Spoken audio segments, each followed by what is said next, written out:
मोठं गीत आहे पण पहिली दोन शेवटली दोन अशी आपण चार कडवी गाणार आहोत. गीत नंबर 58 गौरवाच्या राजासमोर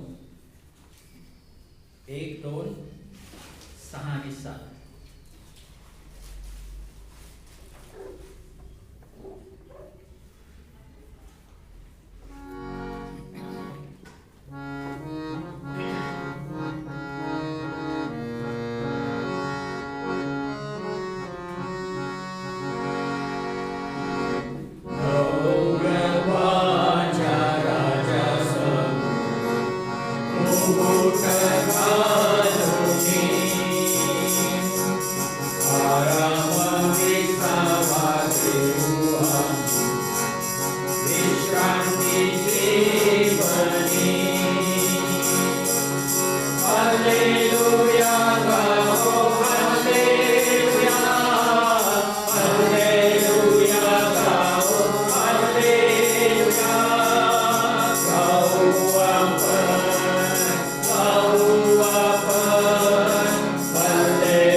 गीत नंबर 56 मराठीमधून गीत नंबर 56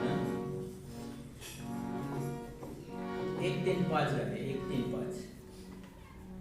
गीत नंबर मराठीमध्ये 56 1 3 5.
हिंदीमध्ये एक गीत गाऊया.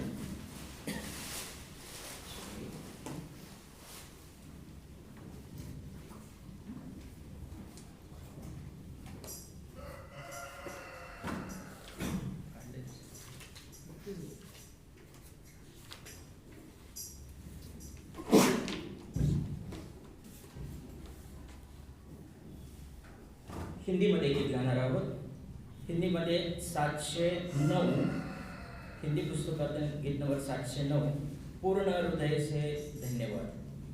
इसका थोडं मोठं आहे. 1-3-5 वेळ आहे अभिनय आपल्याला 1-3-5 गाणार आहोत.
धन्यवाद असो, प्रभूची उपकार स्तुती असो, कारण पुन्हा एकदा आजचा हा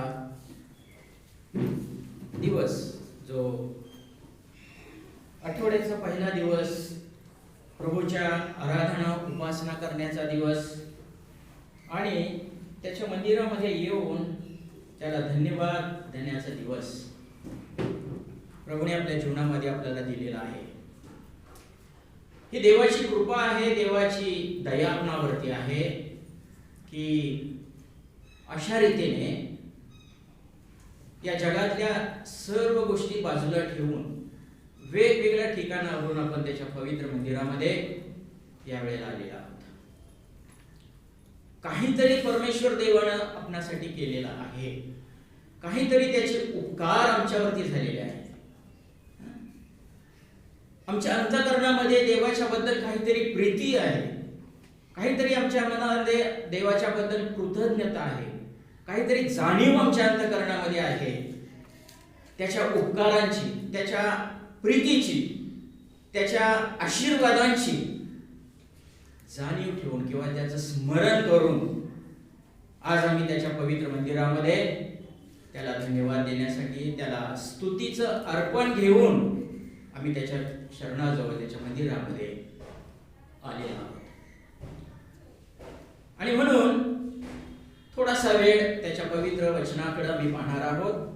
काय उपकार परमेश्वराने आमच्यावरती केलेले आहेत, कोणते आशीर्वाद देवाने आमच्यासाठी दिलेले आहेत, कोणती धन्यता परमेश्वराने आमच्यासाठी दिलेली आहे. आणि याचं थोडक्याशा वेळामध्ये आपण मनन करून आपली आराधना, आपली उपासना आपण प्रभूला सादर करणार आहोत. पाहूया देवाच्या पवित्र वचनामधून स्तोत्र संहिता 32 आणि याची वेळाभिमुक्त आपण 5 वचनं वाचणार आहोत. स्तोत्र संहिता 32 आणि वचन 1 ते 5. Psalm 32 verses from 1 to 5 only. We'll read alternatively. आपण आळीपाळीने वचन वाचूया. स्तोत्र संहिता 32 आणि याचं 1 ते 5 आळीपाळीने. मी पहिलं वचन वाचतो. ज्याच्या अपराधांची क्षमा झाली आहे, ज्याच्या पापावर पांघरून घातलेला आहे, तो धन्य.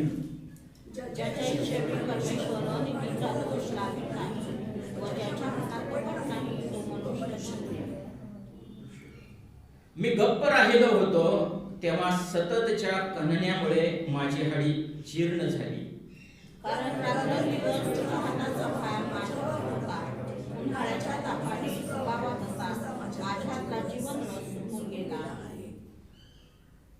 मी आपले पाप परमेश्वर तुझ्याजवळ कबूल केले. मी आपले पाप तुझ्याजवळ कबूल केले. आपला अधर्म मी लपवून ठेविला नाही. मी आपले अपराध परमेश्वराजवळ कबूल करीन असे मी म्हणालो, तेव्हा तू मला माझ्या पाप दोषांची क्षमा केली. देव त्याचं वाचलेलं पवित्र वचन आशीर्वादित करो. प्रार्थना करूया. परम पवित्र थोर दयाघन जिवंत देव बापा, आमच्या तारणहार, आमच्या उद्धारकर्त्या प्रभू, आमच्या सर्व पाप आणि अपराध आणि दुष्कर्मांची क्षमा करणारा जो एकच एक जिवंत देव, त्या प्रभू येशू ख्रिस्ताच्या नावामध्ये देव बापा पुन्हा एकदा आम्ही आपल्या समोर येत आहोत. दयाळू प्रभू, आम्ही मनुष्य आहोत, आम्ही चुकणारे आहोत, आम्ही पडणारे आहोत. जन्मतःच प्रभू आम्ही पातकी असे आहोत. परंतु प्रभू तुमची दया, तुमची कृपा, तुमची प्रीती तुम्ही आम्हावरती विपुलतेने केलेली आहे. आणि प्रभू तुमच्या पवित्र रक्तानं तुम्ही आम्हाला शुद्ध करून खंडून तुमच्या मंदिरामध्ये तुमची उपासना आराधना करणारे असे तुम्ही आम्हाला केलेलं आहे. या बद्दल आम्ही आपले आभार मानतो. जे पवित्र वचन प्रभू तुम्ही आमच्या समोर ठेवलेलं आहे याबद्दल आभार मानताना या वचनातून थोडासा वेळ प्रभू तुम्ही आम्हाला सांगते मार्गदर्शन करावं, बोलावं. आपल्या पवित्र आत्म्याचं मार्गदर्शन, सहाय्य तुम्ही आम्हाला द्यावं. यासाठी की प्रभू तुम्ही केलेल्या सर्व उपकारांचं स्मरण करून तुम्हाला स्तुतीचा यज्ञ प्रभू आम्हाला आत्म्याने खरेपणाने सादर करता यावा, यासाठी आमचं सहाय्य करावं. प्रार्थना करतो. वचन देण्यासाठी प्रभू तुमची कृपा आणि आत्म्याचं सहाय्य मार्गदर्शन द्यावं तशी नम्र प्रार्थना प्रभू येशूच्या नावानं करत आहे. आमेन. स्तोत्र 32 वास्तविक संपूर्ण हे स्तोत्र आपल्याला वाचायला पाहिजे होतं, परंतु हल्लीचे दिवस म्हणजे अत्यंत म्हणजे कसे झाले नाही का, झटपट आग पाहून सांगत आहे. 2020 ताबडतोब लवकरात लवकर निकाल, लवकरात लवकर संपवायचं सगळं. मॅच सुद्धा लवकर संपवून टाकायचे 2020 आणि चर्च सुद्धा ताबडतोब लवकरात लवकर संपवून टाकवा, काही हरकत नाही. परंतु तरी सुद्धा नाही का देवाची कृपा, देवाची दया विपुल आहे. आणि म्हणूनच जरी थोडक्याशा वेळामध्ये, अत्यंत अल्प अशा थोडक्याशा वेळामध्ये देवाचं वचन आपल्याला काय सांगत आहे, काय त्याचे उपकार आहेत, काय त्याची कृपा आहे, काय त्याची प्रीती आहे, हे आपण या वेळेला पाहत आहोत. म्हणून म्हटलं की संपूर्ण स्तोत्र वाचायला पाहिजे होतं, परंतु वेळ त्याच्यामध्ये जाईल आणि म्हणून आपण थोडकीशी पहिली 5 वचनं वाचलेली आहेत. दावीद राजाने हे स्तोत्र लिहिलेलं आहे. आणि मनुष्यासाठी परमेश्वराने केलेली धन्यता, मनुष्य कशा रीतीने धन्य होऊ शकतो, काय धन्यता परमेश्वर देवाने मनुष्यासाठी दिलेली आहे, दावीद राजा या वचनामधून आम्हाला दाखवत आहे. आपल्याला ठाऊक आहे की दावीद हा एक थोर राजा होता, मोठा राजा होता. इस्रायलांचा दुसरा राजा, पहिला राजा शाऊल, दुसरा राजा दावीद. आणि दावीद हा आता सांगितल्याप्रमाणे फार शूर, फार धनवान आणि फार मोठा नामांकित असा राजा होता. आणि तो या वचनामधून सांगत आहे की धन्य ते लोक आहेत, ते धन्य आहेत. कोण धन्य आहेत, कोण आशीर्वादित आहेत. धन्य म्हणजे काय, आशीर्वादित. ज्यांना ती धन्यता लाभलेली आहे ते आशीर्वादित, ते धन्य असे आहेत. पहिल्या वचनामध्ये म्हणत आहे ज्यांच्या अपराधांची क्षमा झालेली आहे, ज्यांच्या अपराधांची क्षमा. मगाशीच म्हटलं त्याप्रमाणे मनुष्य जन्माला येतो त्याच वेळेला तो पापामध्येच जन्माला येतो. देवाचं वचन सांगत आहे, मी नाही सांगत.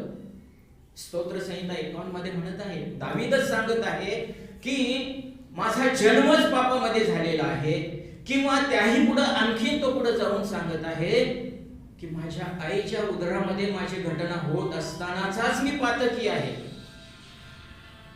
आणि त्याही पुढे जाऊन जर वचन आपल्या पवित्र शास्त्रामध्ये वचन सांगत आहे की जगाच्या उत्पत्तीच्या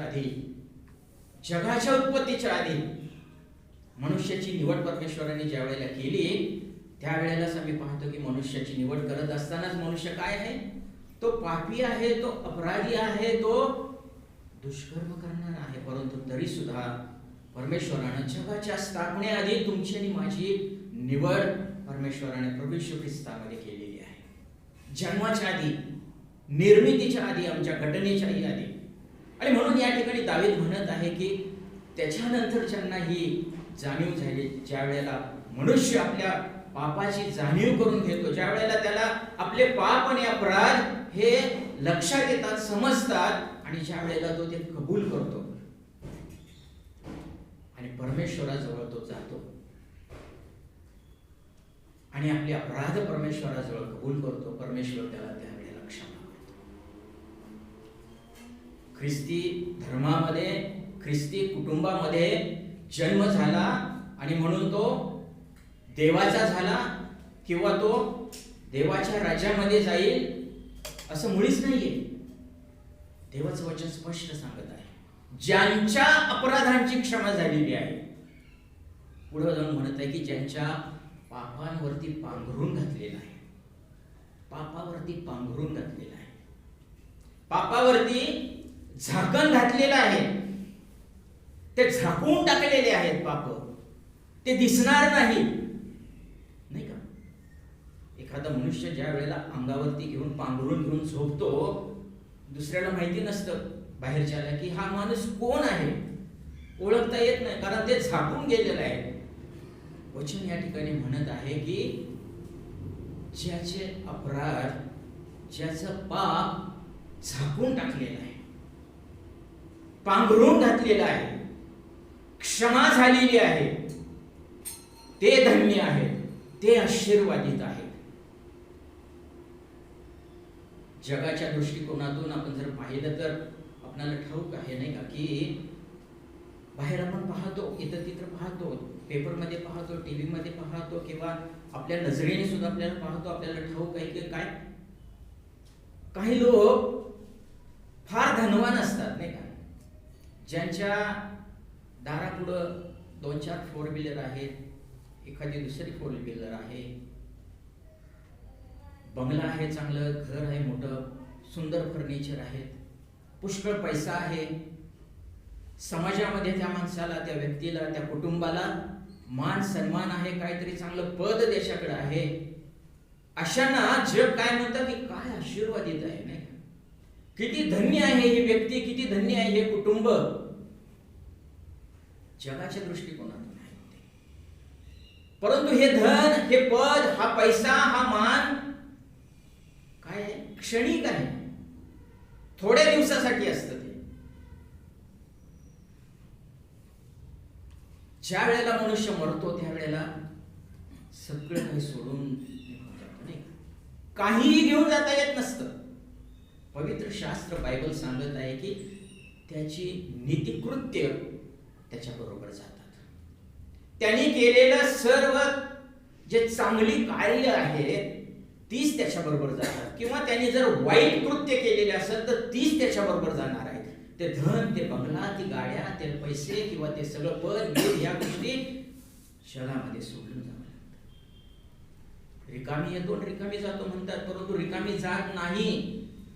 परमेश्वर ज्या वेळेला मनुष्याला जगामध्ये पाठवतो त्यावेळेला परमेश्वराचा हेतू असतो, परमेश्वराची योजना असते की ह्याने माझं गौरव करावं, ह्याने माझ्यासाठी कार्य करावं.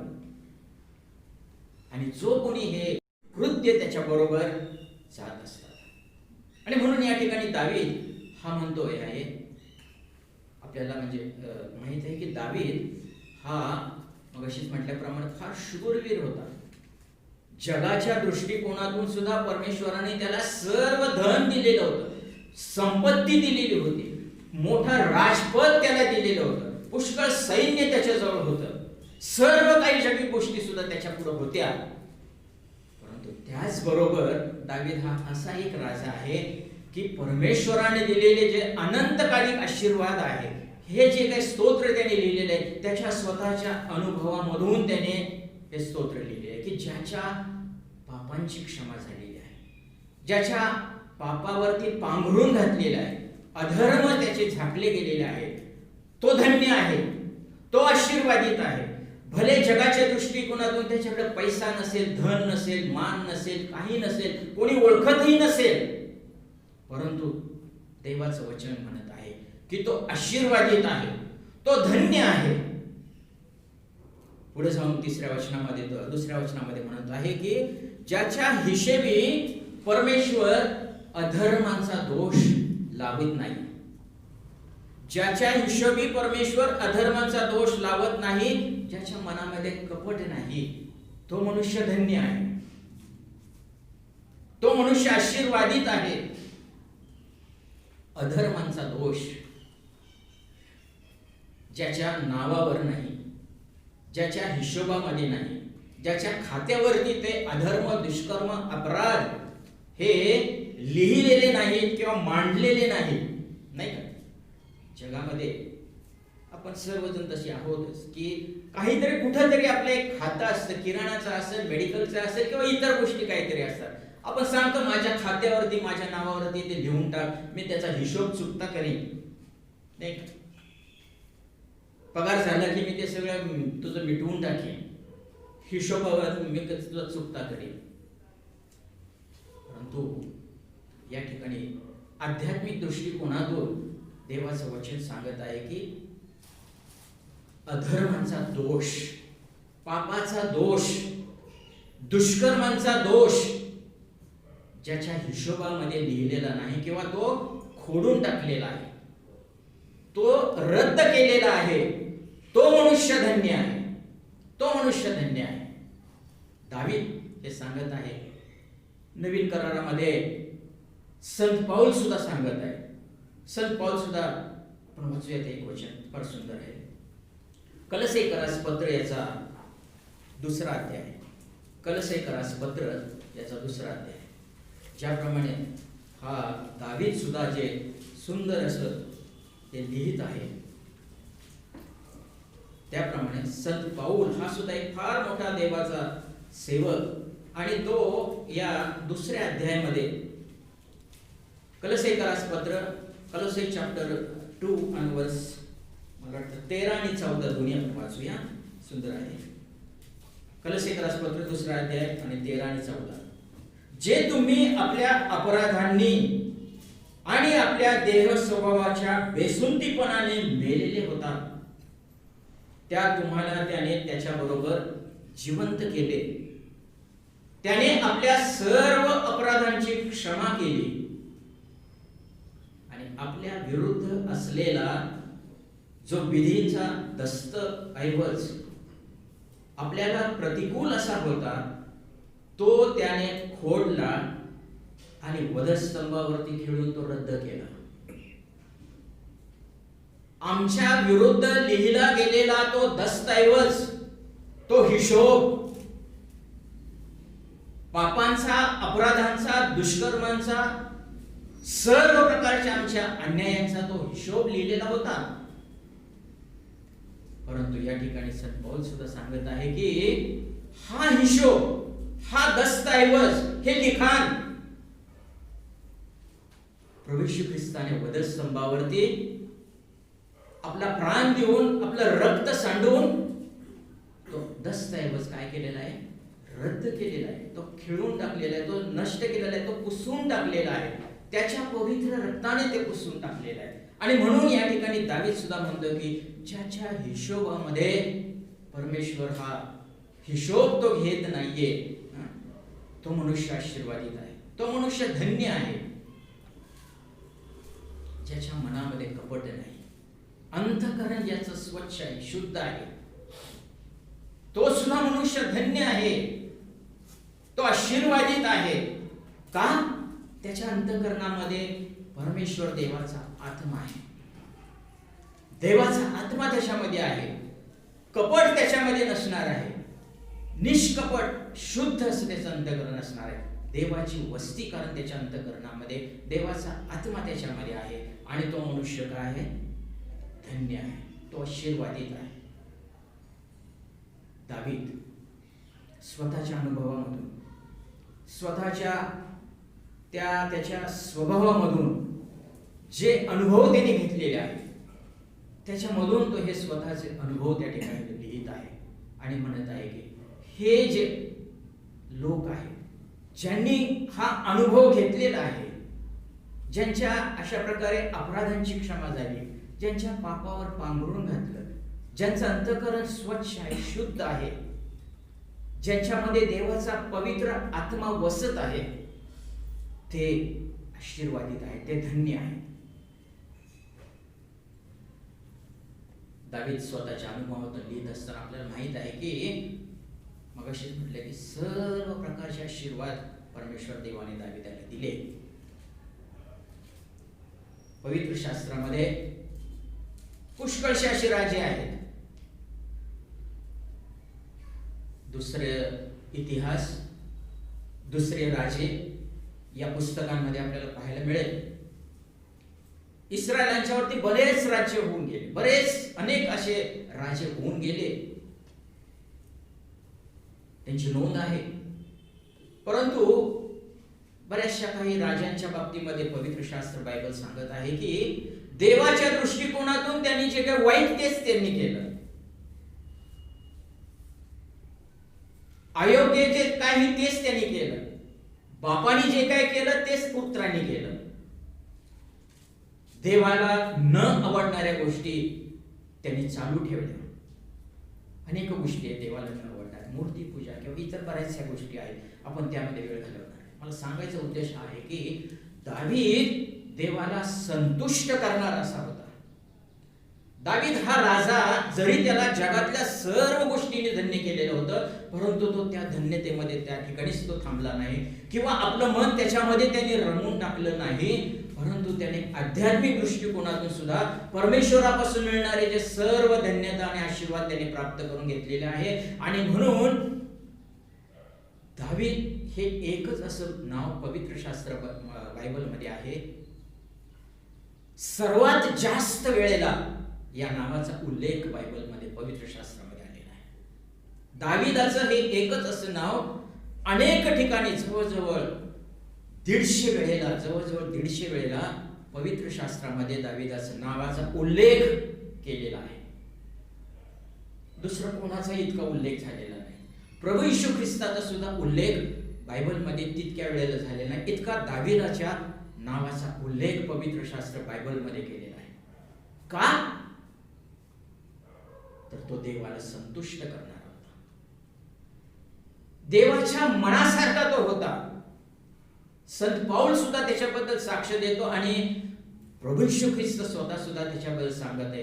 प्रेषितांची कृत्ये 13वा अध्याय आणि 22वा वचन, प्रेषित ऍक्ट्स चॅप्टर 13 and verse 22, त्याच्यामध्ये म्हणत आहे की हा दावीद जो आहे, प्रभू येशू ख्रिस्त म्हणत आहे, देव त्याच्याबद्दल साक्ष देत आहे की दावीद हा माझ्या मनासारखा मला लाभलेला असा तो आहे आणि त्याच्याविषयी मी संतुष्ट आहे.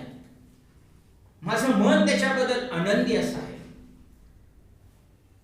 काय आपण देवाला संतुष्ट करणारे आहोत का? आम्ही देवाच्या मनाप्रमाणे आम्ही आमचं जीवन वर्तन आम्ही करत आहोत का? दाविदाच्या बाबतीत स्वतः देव अशा प्रकारचे साक्ष देत. याच अनुभवामधूनच यातूनच हे शास्त्र, हे पवित्र वचन दाविदाने लिहिलेली आहेत. कारण परमेश्वराचं ज्ञान, परमेश्वराच्या आत्म्याचं प्रगटीकरण दाविदाला मिळालेलं आहे. हा अनुभव त्याच्या जीवनामध्ये त्याला आलेला आहे. हे सर्व आध्यात्मिक आशीर्वाद जे आहेत ना, हे आशीर्वाद दाविदानं परमेश्वराकडनं प्राप्त करून घेतलेले आहे. ती धन्यता त्याला मिळालेली आहे. म्हणूनच तो या ठिकाणी लिहित आहे की हे आशीर्वादित आहे. तुम्ही आणि मी सुद्धा आज या ठिकाणी जे आलेलो आहोत, देवानं आमच्यासाठी काहीतरी केलेलं आहे. परमेश्वरानं आमच्या अंतःकरणामध्ये त्याची जाणीव करून दिलेली आहे. त्याची प्रीती त्याने आम्हाला दाखवलेली आहे. त्याची दया त्याने आमच्यावरती केलेली आहे. त्याने त्याची कृपा आम्हाला दिलेली आहे. म्हणूनच आज आम्ही या ठिकाणी आहोत. थोडके असतील, जगामध्ये आज आमच्या आजूबाजूला पुष्कळ जण आहेत, त्यांना काही त्याच्याशी माहिती नाही, घेणं नाही, देणं नाही, परंतु आज आम्ही त्याच्या मंदिरात का आलेलो आहोत? आमचं अंतःकरण देवाने केलेल्या आशीर्वादाची जाणीव ठेवून, त्याचं स्मरण करून आज आम्ही देवाच्या मंदिरामध्ये त्याला काहीतरी देण्यासाठी आम्ही आलेलो आहोत. जगाच्या दृष्टिकोनातून आपल्याला ठाऊक आहे की कुणीतरी आपल्याला अडचणीच्या वेळेला काहीतरी मदत करतं, संकटामध्ये मदत करेल, आजारपणामध्ये कोणी मदत करतं, आपण लगेच त्यांना थँक्यू म्हणतो नाही का? बक्षीस कुणीतरी काहीतरी दिलं, आम्ही लगेच त्यांना धन्यवाद, थँक्यू म्हणतो. परमेश्वर देवानं तुमच्यासाठी आणि माझ्यासाठी सुद्धा, आपणासाठी सुद्धा परमेश्वराने अद्भुत असं कार्य केलं आहे. ते जगातलं दुसरं कोणी करू शकत नाही. फक्त प्रभू येशू ख्रिस्त हा एकच देव असा आहे, सर्व जगाच्यासाठी, सर्व मानव जातीसाठी आपला प्राण त्याने त्या वधस्तंभावरती दिला. त्याच्या मौल्यवान, त्याच्या पवित्र रक्ताने त्याने तुम्हाला मला खरीदलेला आहे, विकत घेतलेला आहे. ती प्रीती, देवाने प्रीती मनुष्यावरती केली. आम्ही वैरी असताना, आम्ही शत्रू असे होतो, आम्ही त्याच्या इच्छेच्या विरुद्ध चालणारे, पापामध्ये पडलेले असे असताना त्यांनी ती प्रीती आमच्यावरती केलेली आहे आणि त्याने आम्हाला आशीर्वादित केलं, त्याने आम्हाला धन्य असं केलेलं आहे. आणि म्हणूनच आज आम्हाला त्याची आराधना, आम्हाला त्याची उपासना करायची आहे. जे काही त्याने आमच्यासाठी केलं त्याबद्दल आम्हाला त्याला थँक्यू, धन्यवाद, स्तुती स्तवन करायचं आहे. अनेक अशा प्रकारचे स्तोत्र दाविदाने लिहिलेले आहे. मग अशीच मी म्हटलं की सर्वात जास्त नाव दाविदाचं पवित्र शास्त्र बायबलमध्ये आलेलं आहे आणि सर्वात जास्त उपकारस्तुती कोणी केलेली असेल तर ती दाविदाने केलेली आहे. अनेक स्तोत्रांमध्ये आहे. त्याचे धन्यवाद त्यांनी कशा रीतीने दाखवलेले आहेत आपल्याला ठाऊक आहे. मागच आपण पाहिलं की स्तोत्र 65 मध्ये सुद्धा दावीद म्हणत आहे. स्तोत्र 65 आणि मला वाटतं वचन 4 आहे. स्तोत्र 65 आणि 4 म्हणत आहे की ज्यांना त्याने निवडून घेतलेलं आहे,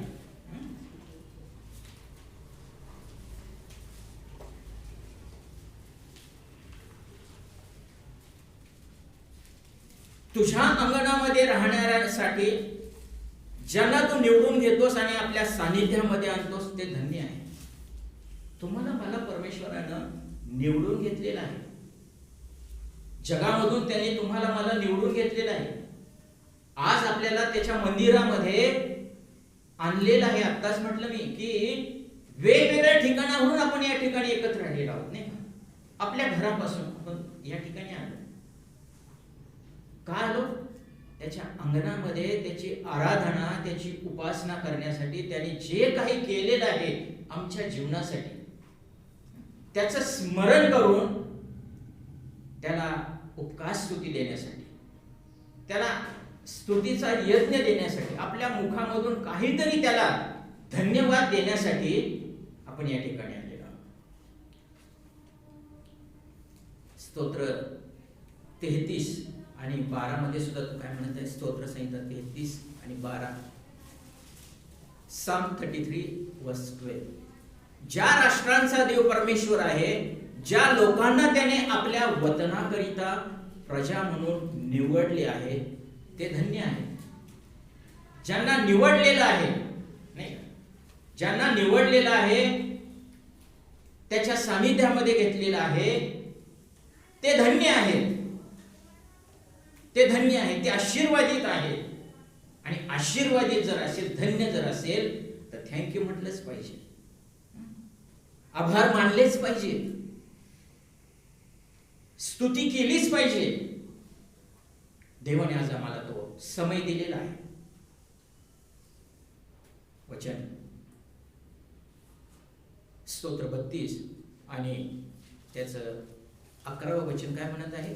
Psalm 32 and verse 11, 11 वचन. अहो धार्मिक हो, परमेश्वराच्या ठाई आनंद उत्सव करा. अहो सरळ मनाचे जन हो, तुम्ही सर्वजण आनंदाचा गजर करा. आनंद जर आम्हाला झालेला आहे, परमेश्वराने जर आमच्या अंतःकरणामध्ये तो आनंद दिलेला आहे, पापांच्या क्षमेचा. स्तोत्र 32:1-5 आपण 1 ते 5 पर्यंत पाहिलेलं आहे की ज्यांना ह्या अनुभवामधून जे गेलेले आहे. 5वं वचन काय म्हणते की मी आपले पाप तुझ्या जवळ कबूल केले, मी आपला स्वतःचा अधर्म लपवून ठेवला नाही, मी आपले अपराध परमेश्वराजवळ कबूल करीन असे म्हणालो आणि तेव्हाच तू मला माझ्या पापदोषांची क्षमा केली. आपल्या पापांची क्षमा प्रभूने आम्हाला दिलेली आहे.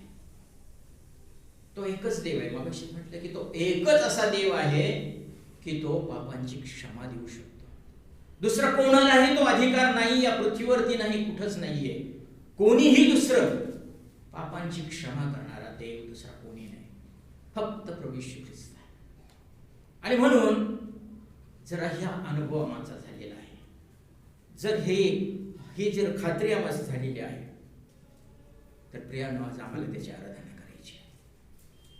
कारण ही धन्यता त्यांनी आम्हाला दिलेली आहे, हे आशीर्वाद त्यांनी आम्हाला दिलेले आहे. दाविदाचे स्तोत्र हे फार सुंदर असे स्तोत्र आहे. अनेक ठिकाणी तो या धन्यतेबद्दल लिहित आहे. स्तोत्र पहिलंच आपल्याला ठाऊक आहे आणि त्याचं पहिलं वचन, दुसरं वचन, जो परमेश्वराच्या शास्त्रामध्ये चालतो तो धन्य आहे. जो त्याच्या मार्गामध्ये चालतो, देवाच्या मार्गामध्ये चालणं, तो आशीर्वादित आहे, तो धन्यवादित आहे. पहिल्या स्तोत्रामध्ये तो म्हणत आहे. अनेक स्तोत्र आहेत त्याची. स्तोत्र 84 मध्ये सुद्धा 4थं वचन, 5वं वचन, 12वं वचन, स्तोत्र संहिता 84, Psalm 84 verse 1, 4, 5, 12. धन्यता त्याच्यामध्ये दाखवली आहे. यावरती आपण मागच्या वेळेला वर्णन केलेलं आहे, आपल्याला लक्षात असेल. परमेश्वरापासून मिळणारी धन्यता, ही धन्यता दाविदाच्या जीवनामध्ये त्यांनी अनुभवलेली आहे आणि म्हणून तो देवाची उपकारस्तुती करत आहे. तो विसरला नाही. धन, दौलत, मान, सन्मान, सैन्य, सगळे भरपूर अशा जगी गोष्टी त्याला मिळाल्या, परंतु तो देवाला विसरलेला नाही. एक पाप त्याच्या हातून घडलं, परंतु त्याच्यानंतर जितका पश्चाताप त्याने केला ना, त्याच्यानंतर तो कधीही अशा प्रकारचं पाप त्याने केलेलं नाही. इतका तो देवाला शरण गेलेला सांगता. म्हणूनच मगाशी आपण वाचलं, संत पाऊल किंवा देव त्याच्याबद्दल साक्ष देतात, माझ्या मनासारखा मला लाभला, मी त्याच्याबद्दल संतुष्ट आहे, मी त्याच्याबद्दल संतुष्ट आहे. आज आम्हाला देखील प्रभूला संतुष्ट करायचं आहे. कारण का तर हे आशीर्वाद आम्हाला देखील मिळालेले आहेत, ही धन्यता आम्हाला देखील मिळालेली आहे. जगामध्ये आमच्याकडे पैसा नसेल, धन दौलत नसेल, परंतु आशीर्वाद, जो स्वर्गीय आशीर्वाद जो आहे, तो परमेश्वर देवाने आम्हाला दिलेला आहे. संत पाऊल इफिसकराच्या पहिल्या अध्यायामध्ये, इफिस 1 आणि 3 आपल्या सर्वांचं माहितीचं परिचयाचं वचन आहे. इफिसकराचं पत्र याचा पहिला अध्याय 3रं वचन, सर्व आध्यात्मिक आशीर्वाद, अनेक लिस्ट आहे त्याच्यामध्ये, परंतु संत पाऊल सांगत आहे सर्व आध्यात्मिक आशीर्वाद सगळे मिळून जे आशीर्वाद स्वर्गातले आहेत, अनंत काळचे टिकणारे असे आशीर्वाद आहेत, जे आमच्या बरोबर आमच्या संगती राहणारे आशीर्वाद आहेत, ते आशीर्वाद येशू ख्रिस्तामध्ये आम्हाला लाभलेले, आम्हाला धन्य केलेलं आहे, आम्हाला आशीर्वादित असं त्याने केलेलं आहे. आणि म्हणून आम्हाला त्याची उपकारस्तुती करायची, त्याची आराधना करायची, त्याचं स्तवन करायचं आहे. प्रभू येशू ख्रिस्ताने सुद्धा आपल्याला ठाऊक आहे वेळ संपलेला आहे, पण मत्ते शुभवर्तनाचा 5वा अध्याय, मत्ते 5 आणि त्याच्या 3 ते 12 या 9 वचनामध्ये प्रभू येशू ख्रिस्ताने जे काही धन्यवाद सांगितले आपल्याला सगळ्यांना ठाऊक आहे. घरी गेल्यानंतर तुम्ही वाचा. 3 ते 9, मॅथ्यू चॅप्टर 5 वर्स 3 to 12, 12, 9 वचन आहेत आणि 9 वचनामध्ये 9 प्रकारची धन्यता प्रभू येशू ख्रिस्ताने दाखवलेली आहे. 9 प्रकारची धन्यता 9 वचनामध्ये, आणि हे 9 सगळे आशीर्वाद, हे 9 धन्यता प्रभूने आमच्यासाठी दिलेले आहे. त्याची शांती, त्याचा आनंद, त्याचे सर्व प्रकारचे स्वर्गीय आशीर्वाद त्याने आमच्या अंतःकरणात, आमच्या जीवनात दिलेले आहे. हे सर्व देण्यासाठी, हे सर्व आशीर्वाद आम्हाला देण्यासाठी काय झालेलं आहे, तो स्वतः धनवान असं असताना, स्वर्ग हे त्याचं सिंहासन असताना, असंख्य देवदूत त्याची अखंड रीतीने आराधना करत आहेत. रात्रंदिवस लाखो कोटीचे देवदूत त्याची स्तुती आराधना करत आहेत, परंतु तो ते सर्व काही सोडून तो आमच्यासाठी काय झालेला आहे, नम्र, लीन, दरिद्री असा झालेला आहे. करिंथ्याला 2रं पत्र याचा 8वा अध्याय 9 वचन, 2 करिंथ 8 आणि 9 मध्ये हे सर्व आशीर्वाद आम्हाला देण्यासाठी तो स्वतः प्रभू येशू ख्रिस्त दरिद्री असा झालेला आहे, तो नम्र असा झालेला आहे. तो धनवान असता तो आम्हाकरिता दरिद्री झाला. त्याच्या दारिद्र्यामधून आम्हाला काय मिळालेलं आहे, हे सर्व आशीर्वाद, ही सर्व धन्यता त्याने तुम्हाला मला दिलेली आहे. आणि म्हणून प्रियानो, या सर्वाचं स्मरण आपण करत आहोत आणि या सर्व गोष्टीचं लक्षात ठेवून आम्हाला त्याची आराधना करायची, आम्हाला त्याचं स्तवन करायचं आहे, आम्हाला त्याची उपकारस्तुती करायची आहे. ज्याप्रमाणे दावीद सुद्धा अनेक स्तोत्रामध्ये म्हणत आहे, स्तुती करा, त्याची स्तवन करा, त्याचं आराधना करा, त्याचं गौरव करा. काय आम्ही आज त्याची स्तुती आराधना करणार नाही का? हा जो दाविदाचा अनुभव आहे तो आमचा अनुभव झालेला आहे. हे सर्व धन्यता, हे सर्व आशीर्वाद जर त्याने आम्हाला सुद्धा दिलेले आहे, आम्ही त्याला थँक्यू म्हणणार नाही का? आम्ही त्याला स्तुती सादर करणार नाही का? थोडक्या शब्दामध्ये, अगदी थोडक्यामध्ये आम्हाला त्याची स्तुती आराधना करायची. आणि म्हणून आपण त्याची स्तुती आराधना करूया. जर कोणी असं या ठिकाणी आपल्यामध्ये असेल की हे जर आशीर्वाद अजूनही त्यांना मिळालेले नाही, ही धन्यता जर त्यांना प्राप्त झालेली नाही, हा अनुभव जर त्यांच्या जीवनामध्ये आलेला नाही, प्रभू त्यांना द्यायसाठी तयार आहे. वचन 6 मध्ये म्हणत आहे, दावीद राजा सांगत आहे वचन 6 मध्ये की मी आपले अपराध परमेश्वराजवळ कबूल करीन असं मी म्हणालो. ते मानलं, ते त्याचा स्वीकार केला, माझ्या पातकांचा स्वीकार मी स्वीकार केला. मला ठाऊक झालं की मी पापी आहे, मला शुद्धतेची आवश्यकता आहे, माझ्या पापांची क्षमा व्हायला पाहिजे, देवापासूनचे आशीर्वाद मला मिळायला पाहिजे. आणि पुढे म्हणतो की त्याच वेळेला तत्क्षणी त्यांनी माझी अपराधांची क्षमा केली आहे. देव पापी लोकांचा स्वीकार करतो, पापाचा मात्र तो द्वेष करतो. पापाचा द्वेष करतो, परंतु पापी मनुष्याचा तो स्वीकार करतो, त्याच्यावर प्रेम करतो. आणि म्हणून जर कोणी आमच्यामध्ये असेल की अजूनही जर त्यांनी जर हा अनुभव घेतलेला नसेल, त्याच्या पापावर पांघरून घातलेला नसेल, त्याचा दस्तऐवज, त्याचा हिशोब जर अजून मिटलेला नसेल, खोडलेला नसेल, प्रभू आज तयार आहे. प्रभू आज तयार आहे त्याची क्षमा करायला. प्रभू तयार आहे. आणि म्हणून आमचा हा अनुभव आलेला आहे. पुन्हा पुन्हा मला ते सांगायचं नाही, परंतु जर हा अनुभव जर आमचा आहे, ही क्षमा, हे तारण, ही मुक्ती जर आम्हाला मिळालेली आहे, आमच्या पापावर पांघरून घातलं गेलेलं आहे, देवाने आमच्यावर प्रीती केलेली आहे, तर आज आम्ही थोडक्या शब्दांमध्ये आम्ही त्याला उद्घास्तुती सादर करणार. त्यांनी केलेल्या प्रीतीचं, त्यांनी केलेल्या उपकाराचं, त्यांनी केलेल्या सर्व आशीर्वादांचं, त्याने देव केलेल्या आशीर्वादाचं आम्ही आठवण करूया, स्मरण करूया. कारण तो देव असताना सुद्धा तो नम्र झालेला आहे. 2 Corinthians 8 मध्ये आम्ही पाहिलं की तो धनवान असा होता. सृष्टी त्याने निर्माण केली, पृथ्वी त्याने निर्माण केली, मनुष्य त्याने निर्माण केला, समुद्र त्याच्या शब्दाने निर्माण झाला, कोरडी भूमी त्यांनी निर्माण केली, पशु पक्षी सर्व काही सूर्यचंद्र त्याने निर्माण केलं. तुम्हाला मला सुद्धा त्याने निर्माण केलं. परंतु असं असताना सुद्धा काय झालेलं आहे, आमच्या पातकासाठी, आमच्या अपराधांसाठी आणि त्याच्यासाठी रक्त सांडल्याशिवाय पाप विमोचन नाही. आणि हे रक्त पशु पक्षी किंवा कुठल्याच याचं चालत नव्हतं, तर ते शुद्ध रक्त, पवित्र रक्त, निर्दोष अशा प्रकारचं रक्त, त्याच रक्तामध्ये पापांची क्षमा होऊ शकते. म्हणून देवाचा पुत्र प्रभू येशू ख्रिस्त या पृथ्वीवरती आला. सर्व आशीर्वाद सोडून तो या पृथ्वीवर तुमच्या माझ्यासाठी नम्र, लीन झाला, दरिद्री झाला, यासाठी की त्याच्या दारिद्र्यातून आम्ही धनवान व्हावं, आम्हाला सर्व आध्यात्मिक आशीर्वाद प्राप्त व्हावे. आणि आम्हाला हे आशीर्वाद मिळालेले आहेत. आज आम्ही त्याची आराधना, त्याची उपासना करूया. एक भाऊ, एक बहीण, थोडक्या शब्दामध्ये, थोडक्या वेळामध्ये आपली आराधना आपण त्याला सादर करूया, जेणेकरून पुष्कळांना भाग घेता येईल. एक भाऊ, एक बहीण आपण आराधना. परलोकस्थानैना अब्राहम इसाक इस्रायल देणी हो देवा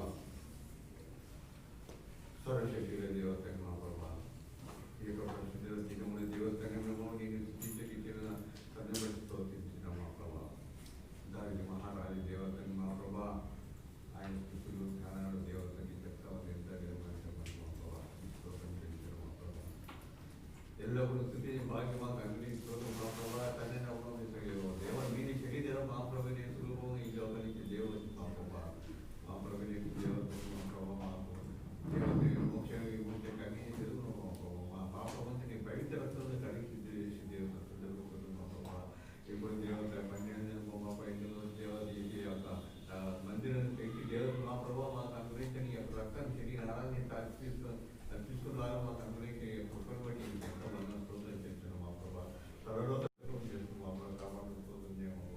ಎಲ್ಲವನ್ನೂ ಶ್ರೀಚಲನ ಬರಬಟ್ಟಿ ಕಾಪಾಡುತ್ತಪ್ಪ ನೀವು ಬಟ್ಟಿ ದಾಸನಕ್ಕೆ ದೇವ ಆರಾಧ್ಯ ಭಾಗ್ಯವನ್ನು ಸ್ತೋತ್ರ చేస్తున్నాము ప్రభా మాకు నీ కర్తవ్యం కలుగును కాపాడుతున్నాము మా ప్రభా యాంది మా స్తోత్రం చేస్తున్నాము మా ప్రభా దయగల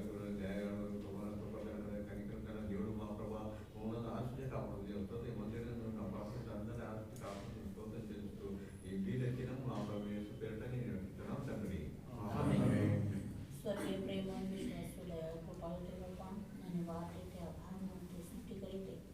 राजांचा राजा आणि प्रभूचा प्रभू, जो अत्यंत उत्तम आणि समाश्रित, अगम्य ज्याची बुद्धी आणि ज्याचं चातुर्य थोर, जो कृपा आणि सत्य आणि परिपूर्ण असा जो महान परमेश्वर, पराक्रमी सामर्थ्य, जे बाप्पा तुझं गुणगान करण्यासाठी, तुला धन्यवाद देण्यासाठी, तुझं आभार मानण्यासाठी, तू मजवर केलेल्या सर्व आशीर्वादांचं दे बाप्पा आम्ही आठवण करू. तुझ्या अंगणामध्ये आनंदाने आणि स्तुतीचं अर्पण घेऊन येण्यासाठी तू माझं सहाय्य केलेलं आहेस. आजचा दिवस माझ्या विषयाला जोडलास, तो जगण्याचा अधिकार लाभू दिलास, माझी आठवण ठेवलीस आणि विश्वासणारी माझे बहीण भाऊ हा मेज आणि या मंदिराची तुझी असलेली समक्षता यामध्ये बसून तुझी का स्तुती करण्याचा बहुमान मला दिलास. मनापासून धन्यवाद देते, आभार मानते. दे बाप्पा स्तोत्र 32 1-5 ही जी धन्यता आहे, जे धन्य लोक आहेत आणि ते कशामुळे धन्य आहे. दावीद म्हणतो त्याप्रमाणे ज्याच्या अपराधाची क्षमा झालेली आहे, त्याच्या पापावर पांघरूण घातलेला आहे, त्याचा हिशेबी अनेकीचा दोष नाही आणि ज्याच्या मनामध्ये कपट नाही, हा मनुष्य धन्य आहे.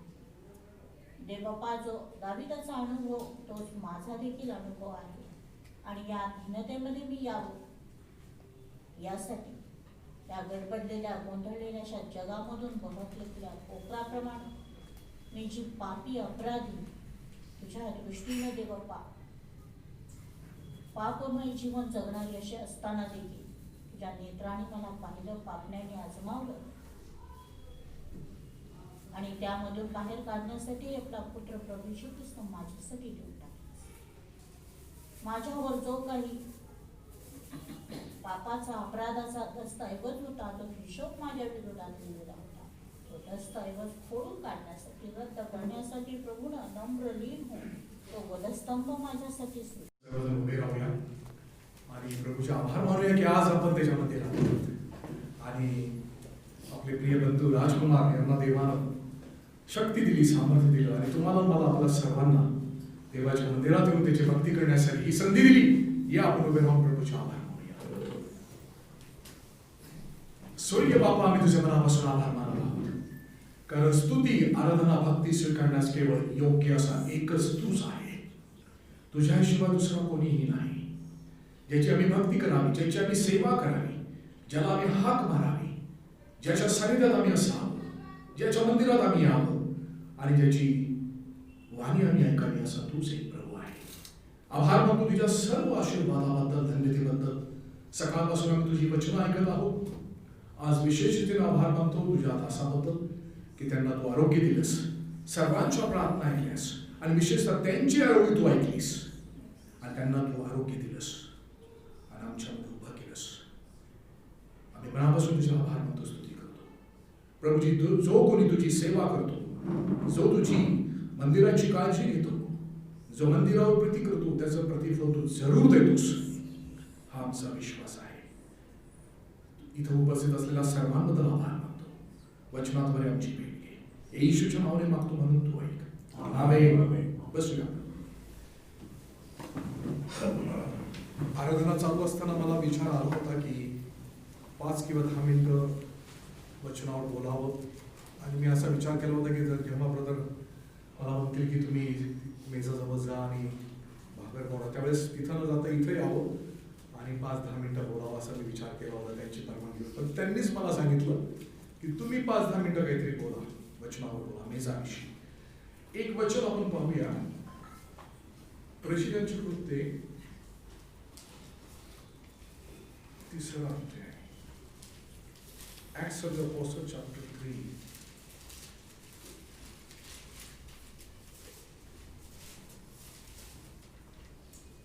आणि 26 वचन. आता सर्व मिळून वाचूया. We shall all read together. Acts 3:26. प्रेषित 3:26. आपण सर्वजण मोठ्याने वाचूया. देवाने आपल्या सेवकाला प्रथम तुम्हाकडे पाठवले, यासाठी त्याने तुम्हाला प्रत्येकाला तुमच्या दुष्कर्मापासून जवळ जाण्याचा. इंग्लिश मध्ये कोणीतरी मोठ्याने वाचावं. Unto you first God, having raised up his son Jesus, sent him to bless you in turning away every one of you from his iniquities.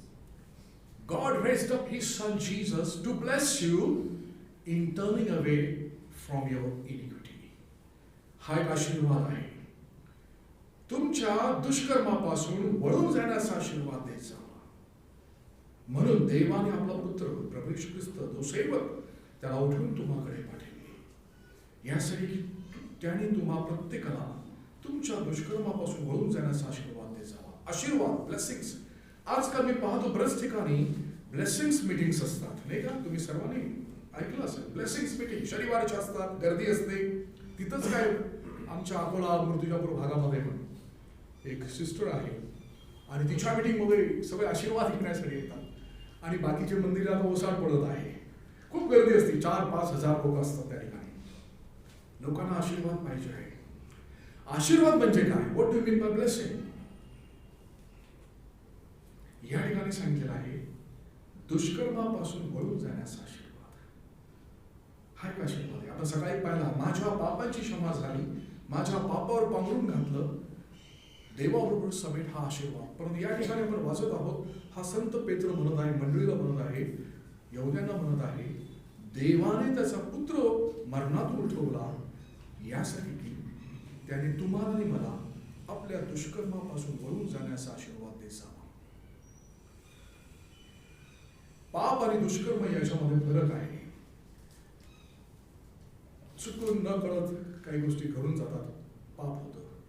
दुष्कर्म म्हणजे एका सेवकाने सांगितलेलं आहे, ज्याला इंग्लिशमध्ये इनिक्विटी म्हणतात. Iniquity is such a thing that it sticks up to a believer. एखाद्या विश्वासणाऱ्याला कॅन्सर प्रमाणे ती चिकटून राहते, ती गोष्ट पकडून राहते, त्याच्या जीवनातून ते सुटलंच जात नाही. ते त्याला म्हटलेलं आहे अधर्म, दुष्कर्म, पाप. त्याला माहिती आहे हे चूक आहे, परंतु ते त्याच्या जीवनात असतं. आणि प्रियानं मला सांगू दे, आपण जे सर्व विश्वासणार, मी आणि तुम्ही, आपण सर्व एखाद्या दिवस आमच्या व्यक्तिगत जीवनामध्ये असं एखादं काहीतरी दुष्कर्म असू शकेल की जे आपण कबूल करूनही तेच निघत नाहीये, जात नाहीये. तो स्वभाव असेल, तो एखादा विचार असेल, ते एखादी कृती असेल, ती एखादी गोष्ट असेल, ती एखादी व्यक्ती असेल की जी मला पापामध्ये ओढून पाहत आहे, मला देवापासून दूर नेत आहे. अशी कोणती जी गोष्ट असेल ती आज आपण देवासमोर कबूल करूया. प्रभू, हे दुष्कर्म आहे, हे तुला आवडत नाही, तुझा मेस पवित्र आहे, तुझं रक्त त्याने जे सांडलं प्रभूनं ते पवित्र. आज सकाळचं आपण पाहिलं किती त्या प्रभू येशू ख्रिस्ताला तुम्हाला मला पवित्र करण्यासाठी, आपल्या पापावर पांघरून घालण्यासाठी, आपल्याला पवित्र करण्यासाठी येशू ख्रिस्ताला मोठी किंमत द्यावी लागली. त्याचं रक्त, त्याचं प्रायश्चित्त, आणि तो स्वतः मारला गेला, त्याचे हालहाल केले. वधस्तंभावर असताना तो सहन करत होता, मध्यस्थी करत होता. हे बाबा, यांना क्षमा कर, हे काय करताना समजत नाही. आज अशी स्थिती असू शकेल, तो मंडळीसाठी एखाद्या वेळेस प्रार्थना करत आहे, हे बाबा, बेथेल प्रार्थना घर येथील विश्वासाने तू क्षमा कर, हे काय करत त्यांना समजत नाही. आज मी माझं परीक्षण करून, तुम्ही तुमचं परीक्षण करा. अशी कोणती गोष्ट आहे का की जी देवाला आवडत नाही, जी माझ्या जीवनात आहे, मी ती करत आहे. सोमवार ते शनिवार माझं जीवन कसं आहे, मी कुठे जात आहे, मी काय करत आहे, एवढंच नव्हे, मी आणि माझं कुटुंब कसं आहे, मी आणि माझं कुटुंब कसं आहे. प्रियानं मला सांगू द्या, मला देखील फार त्रास आहे, मी देखील फार दुःखातून जात आहे. परंतु जे वचन आपण देतो ते वचन शेवटपर्यंत आपण राखलं पाहिजे. Praise God. कव्हेनंट, वचन. जर कोणाच्या हातात मी हात धरून जर वचन देतो तर ते वचन शेवटपर्यंत पूर्ण केलं पाहिजे. कारण एका ठिकाणी लिहिलेले वचन भंग करणारे शेवटच्या दिवसामध्ये. मग माझी सेवा किती का मोठी असेल नका, हजारो लोक माझ्या मीटिंगमध्ये येत असतील, पण जर कोणा एका व्यक्तीला जे माझं वचन मी मोडत आहे, त्या हातात हात घेतलेलं जे वचन मी मोडून मी ही सेवा करत आहे, तर ते योग्य होणार नाही. आणि म्हणून त्याची जाणीव मला देखील आहे. आणि म्हणून माझ्या व्यक्तिगत जीवनामध्ये, कौटुंबिक जीवनामध्ये मला देखील खूप दुःखातून जावं लागत आहे. परंतु एक निर्णय मी घेतलेला आहे, देवाला सोडणार नाही आणि माझं वचन मी बोलणार नाही. Praise God. चाहे रक्तसाक्षी व्हायची वेळ आली घरामध्ये तरी काय हरकत नाही, मृत्यू जरी घरात आला तरी काय हरकत नाही, परंतु आपलं वचन ते वचन आहे. जर मी म्हणतो की मी देवासमोर हे वचन देतो, तर आपण वचन दिलं गेलं पाहिजे. वचन सांगतं की दुर्जन जागा सोडून पळतात, परंतु धार्मिक ते सिंहासाठी निर्भय राहतात. वाचा कोणीतरी नीतिसूत्र 28:1. काना कोणीतरी वचन नीतिसूत्र 28:1. कोणीही पाठीस लागले नसतं, दुर्जन पळतात, परंतु धार्मिक सिंहासारखे निर्भय राहतात. आपली जागा सोडू नका. आपलं ठिकाण, आपलं कुटुंब, आपलं घर हे फार महत्वाचं आहे. आपली मंडळी महत्वाची आहे. नीतिसूत्र 28:1 वाचा. The wicked flee when no man pursueth, but the righteous are bold as a lion. मराठीत वाचा. कोणी पाठीस लागले नसता दुर्जन पळतात, पण धार्मिक सिंहासारखे निर्भय राहतात. धार्मिक, देवाला भिणारे, आपल्या मंडळीत, आपल्या घरात, आपल्या कुटुंबात आपल्याला दिलेल्या जे देवाने जे काही रचना दिलेली आहे त्यामध्ये निर्भय राहा. आपल्याला पळापळ करायची गरज नाही, इकडे तिकडे धावायची गरज नाही. किती दुःख, त्रास, संकट जरी आले तरी जे देवाने आपल्यासाठी ठेवलं आहे, ती मंडळीची व्यवस्था असेल, कौटुंबिक व्यवस्था असेल, त्याच्यामध्ये राहणं हे आपलं कर्तव्य आहे, आपली सेवा आहे. म्हणून संत पौल म्हणतात, परमेश्वराची आठवण करून या, तो भाग घ्या. प्रभू येशू ख्रिस्ताची आठवण करा. त्यांनी सहन केलं, तुम्हाला मला सहन करायचं आहे, दुःख सहन करायचं आहे, त्रास सहन करायचा आहे. एखादा आजार, विकार, विपरीत परिस्थिती आमच्या कुटुंबात, घरात, जीवनात, शरीरामध्ये निर्माण होईल, मंडळीत निर्माण होईल, पण आम्हाला सहन करायचं आहे. आणि प्रभूकडे पाहून, येशू ख्रिस्ताकडे पाहून आम्हाला ही धाव संपवायची आहे. येशू ख्रिस्तानं विरोध करणाऱ्यांना त्यांनी विरोध केला नाही, त्यांनी सहन केलं, त्यांनी क्षमा केली. तशीच आम्हाला एकमेकांना क्षमा करायची आहे आणि एकमेकांवर प्रीती करायची आहे आणि आठवड्यामध्ये पवित्र जीवन जगायचं आहे. आणि सर्व मोहपाशाला सामोरं जात असताना पापाला नाही माना. समोर पाप येईल, मोहपाश येईल, टेम्पटेशन येतील, अशा काही व्यक्ती येतील, त्यांना म्हणा नाही. योसेफासारखं मागच्या एका रविवारी बंधूने सांगितलं, योसेफासारखं पळून जायचं आहे, तिथून नाही म्हणायचं आहे. ज्यावेळेस योसेफासमोर पाप समोर आलं त्यावेळेस तो म्हटला, नाही, I cannot do this wrong things against my God. देवासमोर मी आहे, मी असं करू शकत नाही, मी ह्याला हात लावू शकत नाही.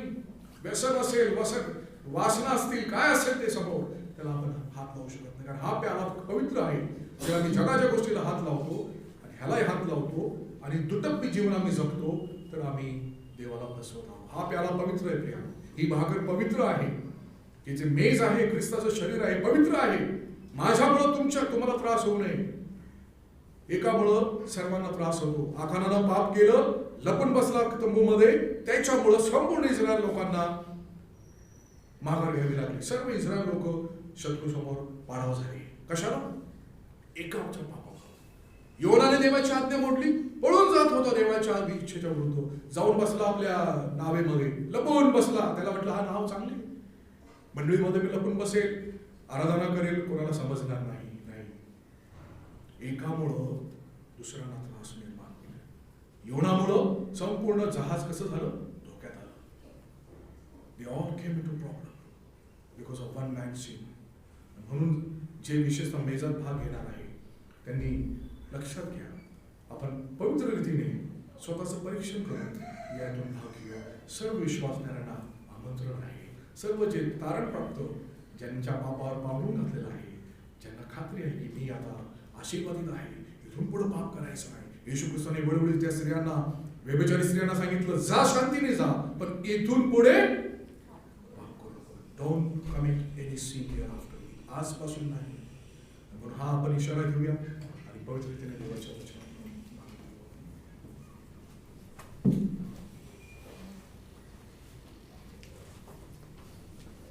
भाकरीचं वाटप करण्यासाठी बंधू सॅम आणि बंधू सायलस दोघे जण आपल्याला मदत करतील.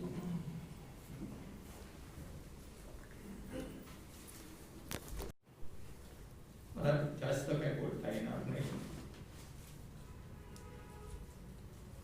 मैं सोचता हूँ यहाँ पर सिर्फ भाई सैम एक ही ऐसा है जिसको मराठी समझ सकता है. तो इस समय या वेळेला माझं अंतःकरण खूप गायब आलेलं आणि मला जास्त काही बोलता येत नाही. ते दोन शब्द म्हणजे आभाराचे शब्द मी तुमच्या समोर मांडतो. सर्वांना माहिती आहे गेल्या दिवसांमध्ये मी किती आजारी होतो.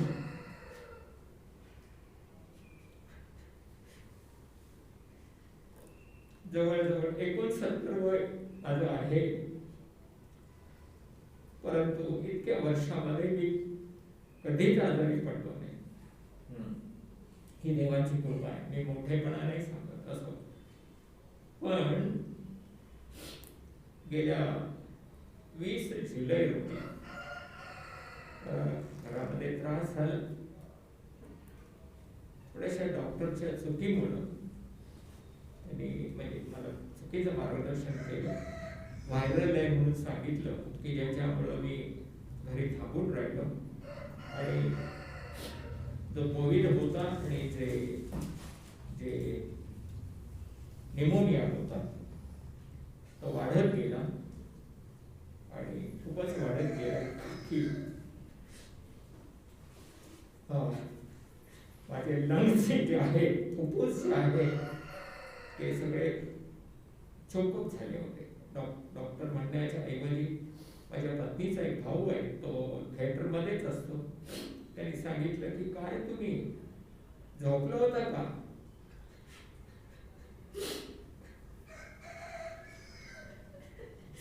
खूप सिरियस आहे म्हणे. असो, परंतु योग्य ठिकाणी योग्य वेळेला डॉक्टरकडे योग्य चांगल्या दवाखान्यामध्ये आणि मला ऍडमिट करण्यात आलं आणि चांगल्यात चांगली मला उपचार करण्यात आले. उपचार झाले आणि थोडासा मी बरा झालो. घरी आलो. घरी आल्यानंतर काही दिवसातच मला पुन्हा त्रास होऊ लागला. माझ्या पॅनक्रियाला सूज झाली असं डॉक्टरने सांगितलं. पुढचे उपचार झाले सगळे, थोडंसं बरं वाटलं आणि त्याच्यानंतर जो पुन्हा एक त्रास झाला तो म्हणजे की मला जो शुगरचा त्रास होत होता, डायबिटीसचा त्रास फार पूर्वीपासून, फार पूर्वी म्हणजे काय 10-1 वर्षापासून, आणि पुन्हा एक वेळेस त्या आजाराने उचल खाल्ली. शुगर खूप डाऊन झाली की मला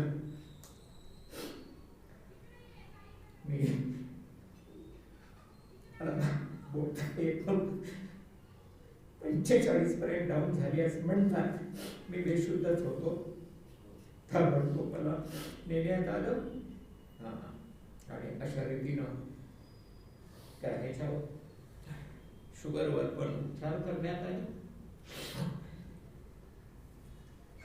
आणि हे सर्व होत असताना अचानक म्हणजे हे सगळे जे कोरोना म्हणतात ना, कोविड जे म्हणतात, त्याचे हे दुष्परिणाम आहेत, साईड इफेक्ट्स आहेत आणि त्यामधून मला जावं लागलं. या कोविडची जी पहिली जी जबरदस्त लाट होती त्या लाटेमध्ये मी सापडलो, माझं कुटुंब सापडलं. हे नव्हतं की माझ्या मागोमाग मधुला, माझ्या पत्नीला, करुणाला, दानियलला, एकेकाला सगळं खूप असा याचा त्रास झाला. या दिवसांमध्ये घरामध्ये व्यक्ती, मी तर त्यावेळेस चांगला होतो, परंतु जे व्यवहार आहेत, भाजी आणणं किंवा बाजारात जाणं, दळण आणणं वगैरे वगैरे हे करत असताना मी आणि मोशा आम्ही दोघे संगती जात असो गाडीवर. संपूर्ण खबरदारी घेत असे, मास्क लावणं वगैरे वगैरे. तरी सुद्धा हे मला कळावं. मी माझ्या अजून पत्नीला ती गोष्ट सांगितली नाही, फक्त पत्नीला सांगितली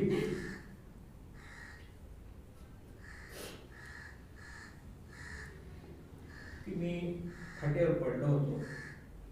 डॉक्टरांनी हे सोडली होती, आशा सोडली होती आणि मला समजलं होतं की मी खूप सिरियस आहे. अशा वेळेला मला आठवत नाही की ते काय होतं, स्वप्न होतं की काय होतं की काय होतं, मला आठवत नाही आता.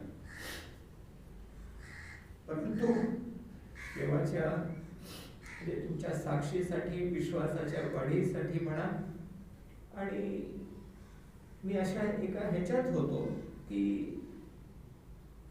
मी माझ्या पत्नीला जवळ बोलवलं. खरी हे वास्तवामध्ये झालं नाही, पण हा, मी माझ्या पत्नीला खाटेजवळ बोलवलं. तिला सांगितलं की या थोड्या दिवसाचा आहे किंवा तासाचा आहे मला ठाऊक नाही, आणि मी आता लवकर जात आहे.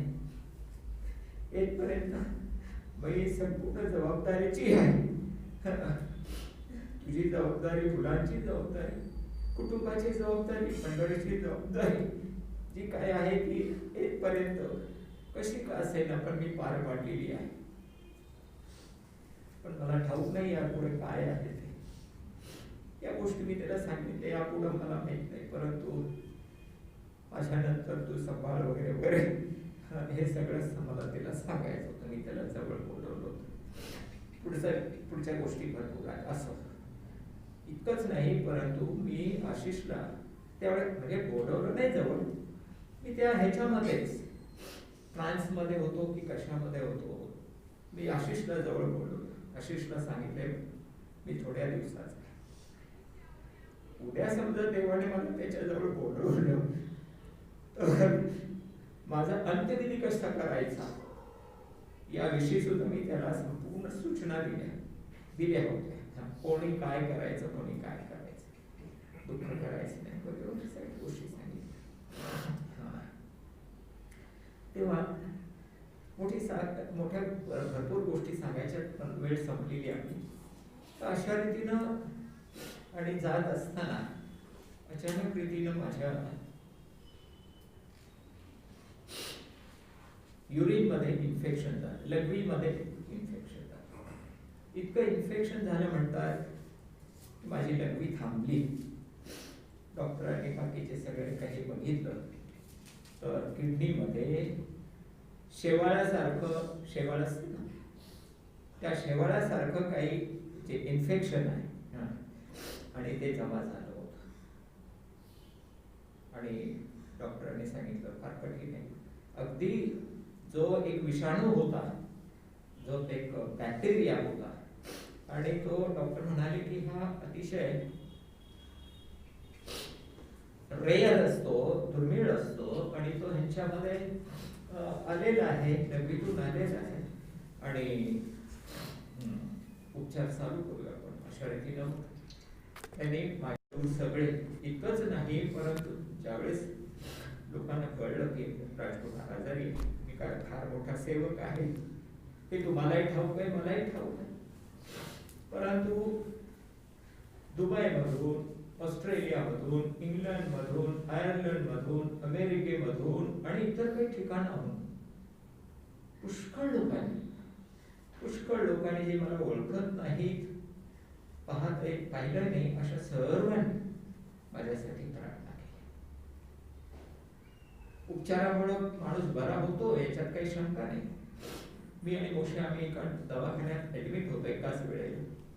आम्ही पाहिलं पटापट तरुणांसारखे, पैलवानांसारखे लोक जात आहेत, मरत आहेत.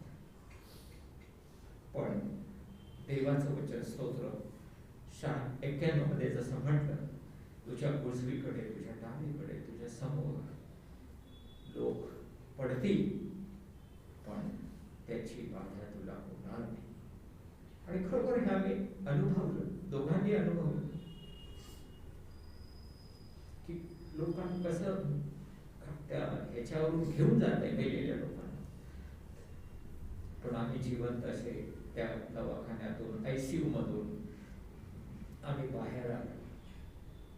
केवळ उपचारामुळे नव्हे, परंतु देवाची जी महान कृपा, अद्भुत कृपा, अवर्णनीय जी कृपा आहे प्रियानो, ती माझ्यावर झाली.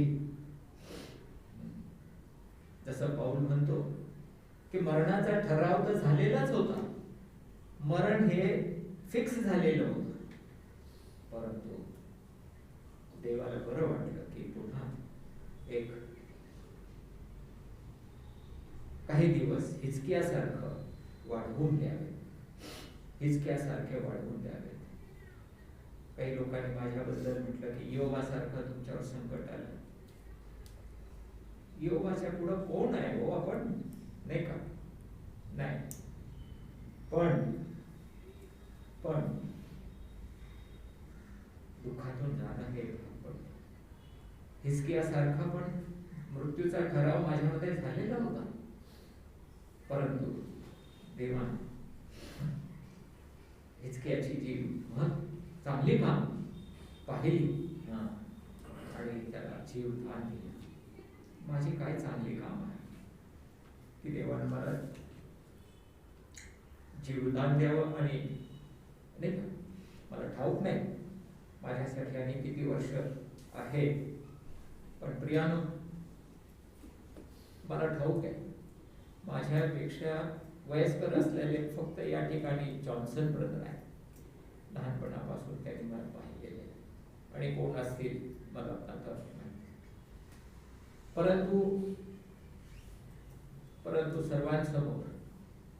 सर्वांसमोर मी माझी साक्ष आणि कशी ठेवली आहे देवाच्या गौरवासाठी, सेवेसाठी. तरुणपणापासून, बालपणापासून संडे स्कूलच्या सेवेमध्ये, सुवार्तेच्या सेवेमध्ये, सर्व सेवेमध्ये प्रियानो मी देवाच्या साह्याने येथपर्यंत आलेलो आहे. मला ठाऊक नाही पुढचे किती दिवस आहेत, परंतु तुम्ही केलेल्या सर्व प्रार्थनांबद्दल, तुम्ही माझ्यासाठी ज्या प्रार्थना केली त्याबद्दल मी तुम्हा सर्वांचे मनापासून अगदी हात जोडून मी तुमचे आभार मानतो, प्रार्थना करतो तुमच्यासाठी. याही पुढं प्रियानो तुम्ही माझ्यासाठी, आरोग्यासाठी, माझ्या कुटुंबासाठी आणि मंडळीसाठी प्रार्थना करत राहा. मंडळीचा इतिहास काय सांगू, सर्व काही तुमच्या समोर आहे. मी देवाचे आभार मानतो की गेल्या दिवसांमध्ये, गेल्या वर्षांमध्ये 2009 पासून सेवकाशिवाय, मेंढपाळाशिवाय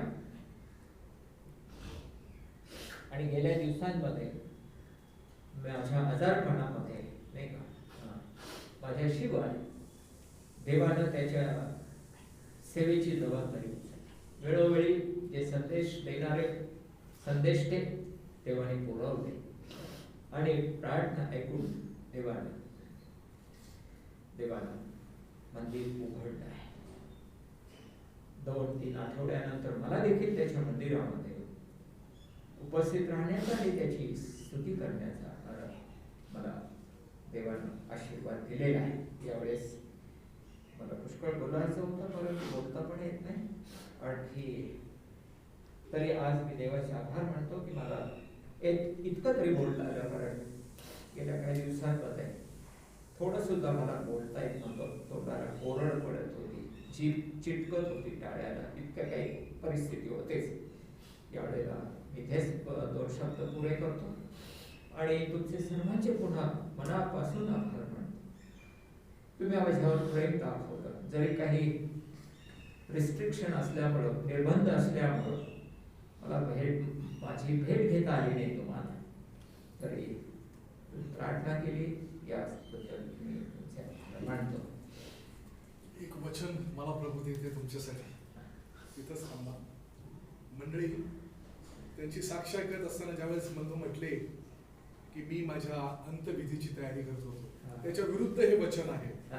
हिजकिया जाऊन सांग की, म्हणजे राजकुमारा जाऊन सांग की, तुझा पूर्वज दावीद ज्याचा देव परमेश्वर म्हणतो, मी तुझी प्रार्थना ऐकली आहे, तुझे अश्रू पाहिले आहेत, पहा मी तुझे आयुष्य आणखीन 15 वर्षे वाढवतो. Praise the Lord. थँक्यू.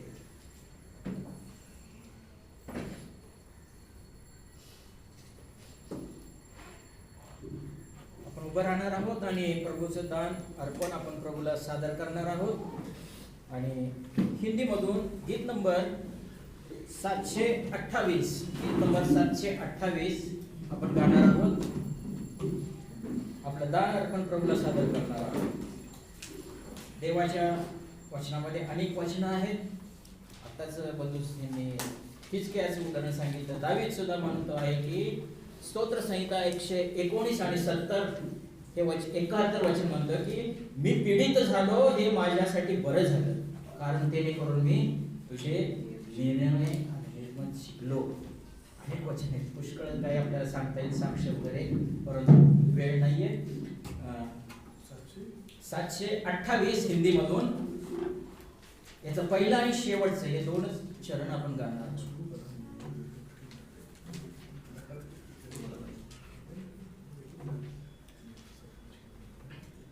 मेरा सब कुछ है प्रभु. एक मिनट. मेरा सब कुछ है प्रभु. गीत नंबर कीजिए.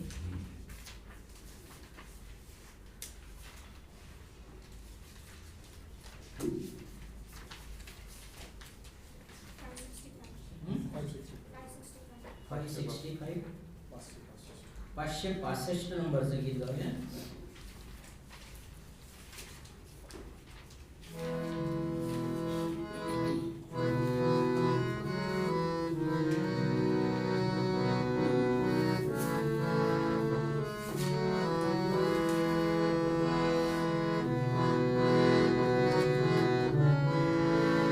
पहिला आणि शेवटचा.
दिवसाबद्दल पुन्हा एकदा आपण प्रभूचे आभार मानूया.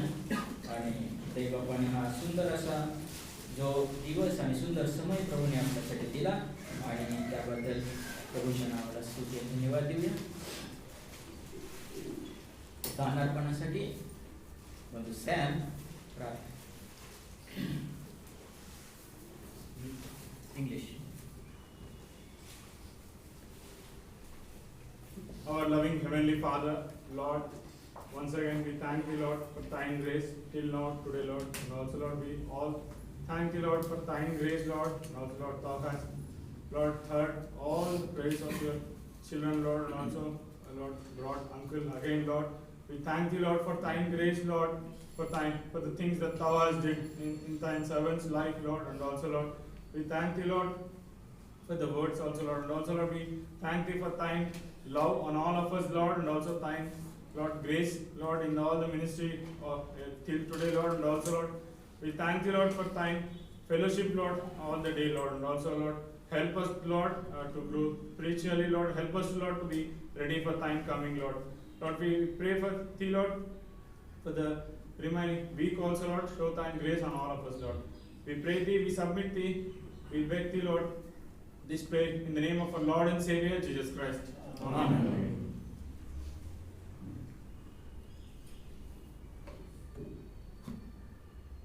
प्रभू येशू ख्रिस्ताची कृपा, देवाची प्रीती आणि पवित्र आत्म्याची सहभागिता तुम्हा सर्वांसह आणि त्याच्या निवडलेल्या सर्व पवित्र जनांसह आता आणि सदा सर्व काळ असो. आमेन. आमेन. प्रेज द लॉर्ड सर्वांना. सिस्टर ग्लोरी यांच्यासाठी प्रार्थनेमध्ये